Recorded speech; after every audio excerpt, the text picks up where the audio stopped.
misaotranao jeso malalo tsatsizao fotona mamizao ianaranay antongotsao izahay izay mpianatrao koambitenenare jeso malalo izahay iaino tsaranao ka irate niavy aminao itoetsabetsakao amponaya koambitenenare jeso malalo izahay iaino tsaranao ka irate niavy aminao itoetsabetsakao amponaya irate niavy aminao itoetsabetsakao amponaya.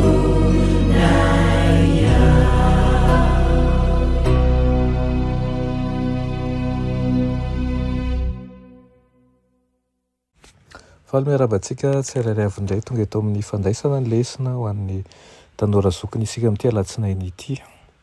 Alohan'ny dirantsika ny amin'ny lesina an'io ara dia hivavaka isika.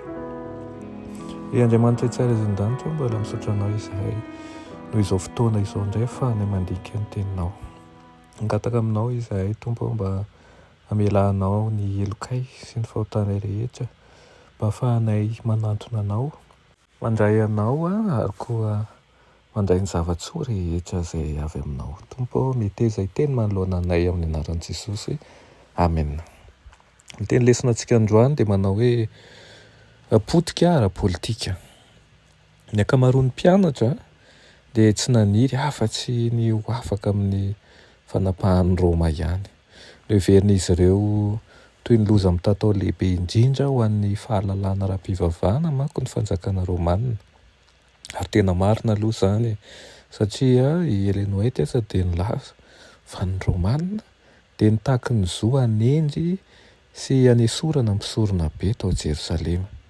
Ny ankamaroantsika amin'izao fotoana izao ihany koa dia mihevitra fa nitsakitsahana goavana ny fahalalana ara-pivavahan'ny governementantsika ny mifidy ny pastera na ny filohan'ny fihaonam-beo antsika. Tsy mahagaga raha naniry mafy ny ijoroan'i Jesosy hiaro ny zony sy hanafaka azy ireo amin'ny fitondrana izay tsy azo leferina izay niaretany ny ankamaroan'ny mpianatra.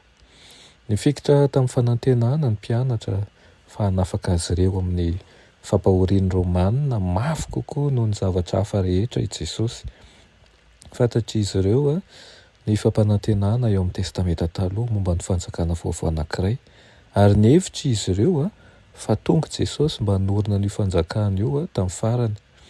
Ny famaly mbetsaka mihitsy ny mpianatra hoe iza ny voalohany amin'io fitondrana vaovao io.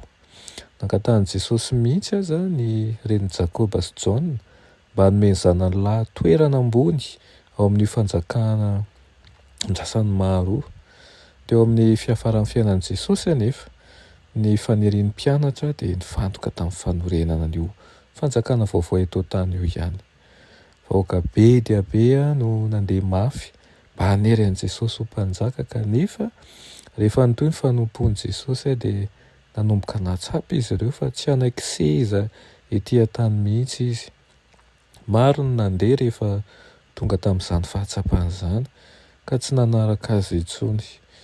Ny fanoloran-tena ho an'i Kristy dia nofonosin'ny fanirian-daza ara-politika ihany ary rehefa nitaky ny hisaraka tamin'ireo fanirian'ireo izy dia nisaraka taminy kosa. Tsy mora foana ny fanantenan'ny mpianatra.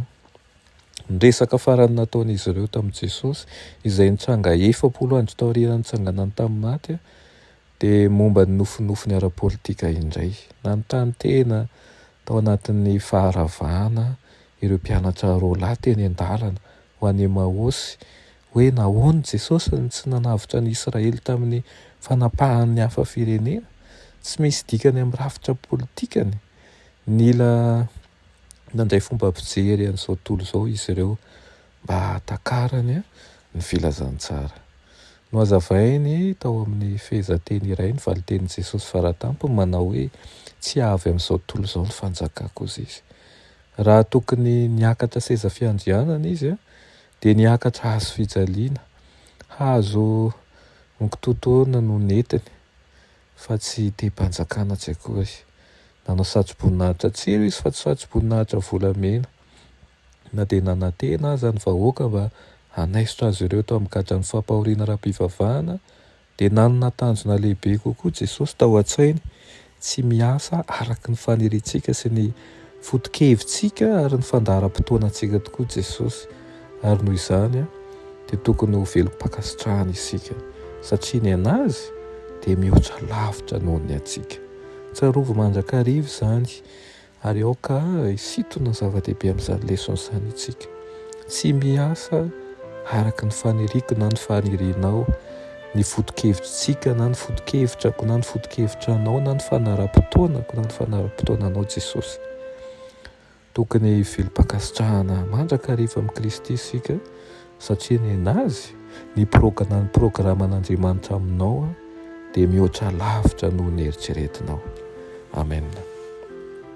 Raha ny malala tsara indrindra mbola misaotra anao ny amin'izany teninao izany. Misaotra Tompo satria mihevitra zavatra tsara mihoatra ny eritreretinay tokoa ianao.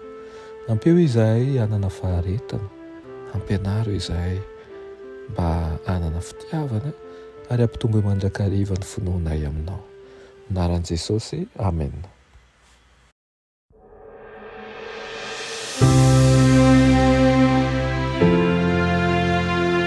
Mianatra eo an-tongotra Jesosy isan'andro.